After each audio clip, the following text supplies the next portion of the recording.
Mee akkam? Maqaa keedhaa fi maal akka hojjettu? Maqaa Abdullah Muhammad Nanjan. Itu jiraanus ga magaalummaa Wadaayibiti. Maaliif gaa waan egaa dalannee booda bita fayyaan miila keenyaa kun kan hundate. Saniifuu gailaa hangarraa harkumaa fi jilba kanaan deemaa jira. Saniifuu akkuma nu agartan kana keessa jira waan takkaas hojjennee jiraachuu waan hin dandeenyeef. Abbaa ijoolleedhaati? Mee ijoollee meeqa qabda? Ijoollee nama lamaan qaba.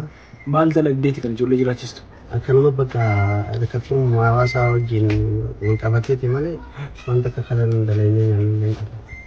Hojiin yaaltu garuu jira? Hojiin yaalee hin jiru. Manuma keessa ooltaa yeroo baay'ee moo takka takka yaalta? Isinoo eenyu maqaan keessan? Roidaa Jibriil. Sagalee keessa ol kaa'e eenyu maqaan keessan? Roidaa Jibriil. Isinoo maal taatuuf isaaf? Haadhaan ta'a. Ummaa isaati? Ijoollummaa isaa akka ta'e gaafa dhalatee akkas ta'e moo erga dhalatee akkas ta'e? Eeguma dhalatee qiyaasa biyyoo kanaa gahee rabbiin akkanuma caccabsee yeroo biyyee dachi deebisee asii oliin rabbii hamdiitii ga'a. Oguduree ijjituunis mataanis irran taa'u akka jabatti rabbiin asii ol afiyyee jilba kanaan lafa deeme. Haa galatoomu yeroo biyyee hanganumaa oka rabbiin afiyyee narraa gabbee ol deebi'ee jeetin galata rabbii galchee isinillee fayyaa dee'a yeroo biyyee gaafa akkanuma yaaddanii. Isa kana na gargaardan ilmaanii fi isaanis walumaanuu galatoomaan jedha. Akkam nagumaa isin? Nagaa. Mee ati maal taataaf isaaf? Haadha mana isaati. Haadha mana isaati? Haadha mana isaati. Okay, amata meeqa erga wal fuutanii? Amata 12. Amata 12? Erga wal fuutanii booda waan kun kan irra ga'e? Alakkee na duratti qaba. Na dura qaba alakkee. Yeroo sanaati garuu qaama miidhamaadha jetteellee hin jennee. Qaama miidhamaadha inni kun uummati fayyaduu maal jeeti isin rabbuma qabaddeetu maal uumaa jee akkasumatti heerume malee. Jaallattee ma heerumte jechuudha? Jaalladdeetu maan heerume. Amma ijoollee qabdaa? Ijoollee lameen tana rabbiin isaanaa kan. Ijoollee babbareedduu lama qabdaa kana. Alhamdulillah. Baay'ee namatti tola. Alhamdulillah. Mee yeroo maal jetteeti kan ijoollee kana jiraachistu ati? Nuti gaa uumaa rabbumaa qabanneetuma akkasitti gaa jiraannaa malee waa gartee kanaaf isani jennee wali fuuneesi rabbumaaf jechaan isaaf qabee akkasitti heerumee ilmaan lameen kanarraa qaddee ati haaluma keessaan akkasitti gaa magaalaa keessa jiraachuudhaan waa dalagaallee hedduun qabaniisi akkasitti asiin guyyaa rabbii hojii. Mee maasiin naqee. Abdii kutatee fa'aa beekaa?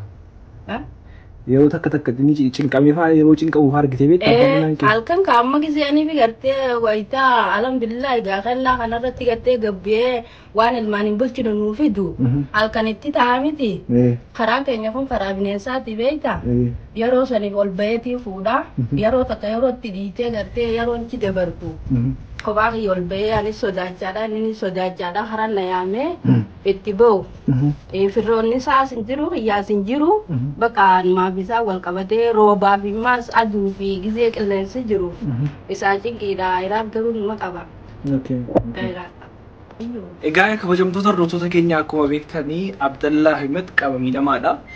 Qaba miidhameetu kan inni deemu lukaa fi miila arfan deema jechuudha. Wanti kuni erga dhalatee booda akkatti dhufee ummaan isaa nuuf himanii jiru. Garuu haati manaasaa akkuma isin argine jalqaba bifuma kanaan qaba miidhamaa ta'ee haadha manaasaa jaallattanii wal fuudhanii maatii ijoollee lamaati. Ijoollee babbareedduu lama qabu jechuudha. Kanaaf amma mana isaatti argamna. Mana isaa magaalaa Hawwadaa hin deemne mana isaa keessatti argamna. Akkuma argitan egaa baay'ee qaama miidhamummaa kana namni qaama miidhamaan bahee galuu hin danda'u. Haati manaa isaas akkuma jettee itti deemee illee fuudha yeroo takka jettee tabbarraa gadi bu'uu hin danda'u waan ta'eef wanta baay'ee isa barbaachisa. Wanti meeshaan ittiin deemu meeshaan ammayyaan hoogganamu waan ittiin deemamu ni barbaachisa. Kanaaf nuti immoo amma dandeenyu hundumti keessan akka gargaartan abdii guddaan qaba. Bu'aa isaa immoo gargaarsa keessan immoo waan isin gootan immoo viidiyoodhaan waraabnee gaafa fidnee isinitti agarsiifna jechuudha. Akkuma argitan hundumti keessanii iskiriinirratti lakkoofsa bilbilaa kanaan nu bilbiltanii lakkoofsa akkaawuntii jala jiru kanaan gargaaruu dandeenya.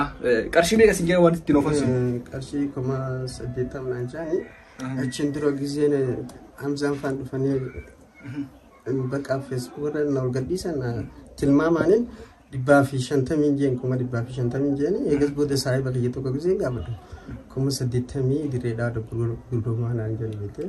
Kanaafi qarshii 80 rakkoon qabu. Uummanni keenya uummata baay'ee jaallatamaadha. Uummanni si binna guyyaa tokko gidduutti binna. Hawaasni keenya sigaa akkuma argaa jirtanii maatiidha. Abbaa ijoollee lamaati mana kana keessa jiraata. Ummaan isaa akkuma argitan ummaan isaa illee nu bira jiru jechuudha. Ummaan isaa si wajjin jiru jechuudha.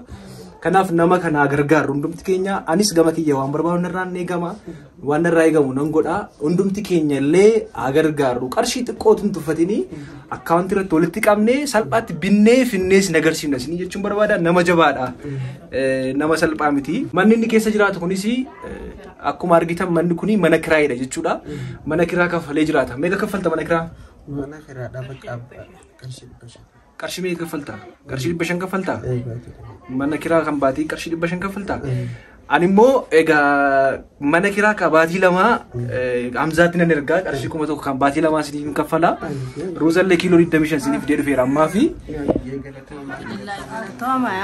galatooma ilmaan Oromoodha galatooma kan qofa qabuchufa alhamdulillah galatooma kanaaf anillee kana booda sin gargaarummaa mana kiraa ani ammaa fi kasin godhaa waan dandeenyu sin gaafachuma dhufne yeroo biraa dhufuu dandeenya hawaasni nu hordofaa jirtan immoo akkuma kana hin gargaarra anis immoo mana kiraa baatii lama akkasumas immoo Roozallee kiiloo 25 fidee dhufeera ammaaf jalqabbiidha ganaadha ammallee hin gargaarra inni guddaan garuu akkuma beektan magaalaa Hararii bahee dhufee na wadee as jirra mana isaanii keessa jirra waan ta'eef haa gargaarru waan amma isiniin jedhe kan immoo meeshaan ittiin deemu sana ittiin habennu ilaaltu yeroo inni deemu yeroo inni ol keessa deddeemu illee kaatanii ilaaltu jechuudha hundumti keessanii.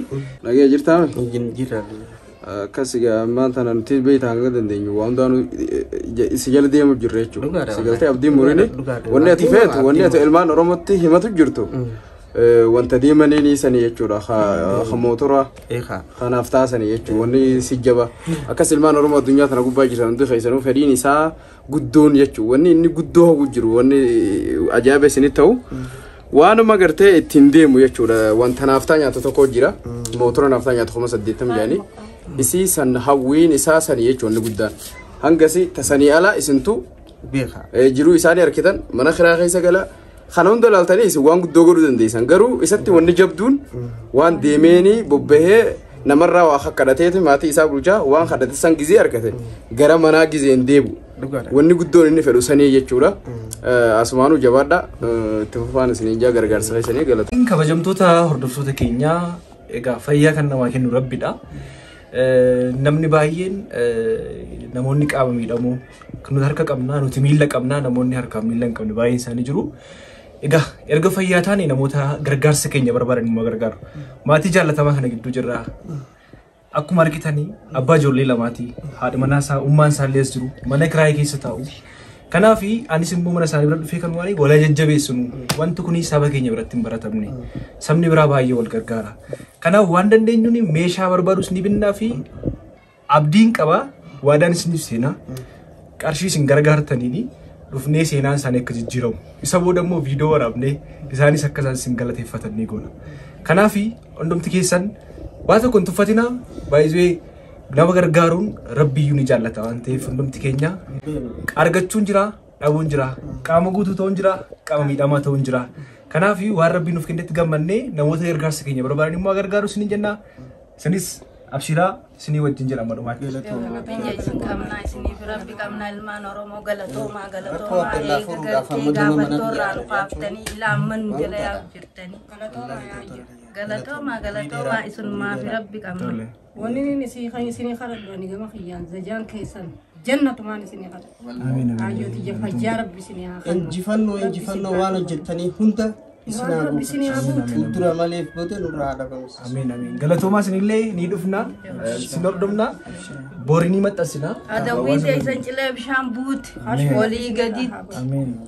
olii gaditti ilmaan Oromoo guutuutti isin malee maal qabna horobbi jee walma qabna inshallah isinummaaf rabbi qabna obboleeyyan keenya akkanatti isa karaa irratti harkanii isinii fi nuufi isaan hunda kunoo wal millachiisan kanallee rabbiin umrii barakaa gudde rabbi isaanii haa kennuuf adawwi isaanii cilee bishaan buute teessanillee cilee bishaan buute ejjees yaa ilmaan oromoo akka gartee aanan sa'a tokko kan waliin naqameetti rabbi nama jaalachiisu rabbi nu haa godhu adawwi teessan cilee bishaan buute subhaana rabbika